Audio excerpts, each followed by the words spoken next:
नमस्कार मित्रांनो, मी सचिन बोर्डे आपल्या सर्वांचं पार्टनरच्या ग्राफिटी वॉलमध्ये पुन्हा एकदा सहर्ष स्वागत करतो.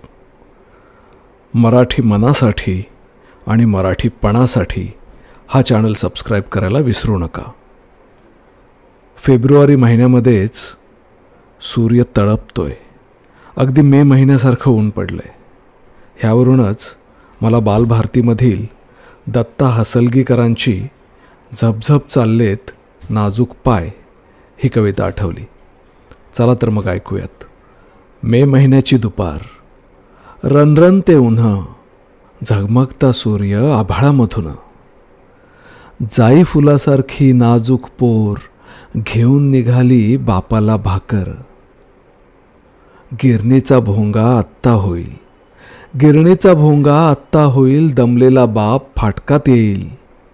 उशीर झाला म्हणून रागवेल काय, उशीर झाला म्हणून रागवेल काय, झपझप चाललेत नाजूक पाय. घरचे सगळे तिनेच केले, घरचे सगळे तिनेच केले, आजारी आईला औषध दिले. धाकट्या भावाची घेतली शिकवणी, पाठच्या बहिणीची घातली वेणी. येईल तसा शिजवला भात, येईल तसा शिजवला भात, तापलेल्या तव्याने पोळले तिचे हात. तरी पण डोळ्यात पाणी नाही, आईचीच आज ती होती आई. डोळे भरून पाहत होती माय, डोळे भरून पाहत होती माय, झपझप चाललेत नाजूक पाय.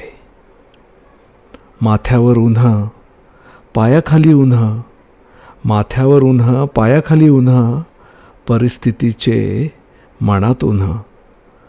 निखाऱ्यात तापलेल्या धरणी माये, पोरीचे पाऊल कमळाचे आहे. निखाऱ्यात तापलेल्या धरणी माये, पोरीचे पाऊल कमळाचे आहे.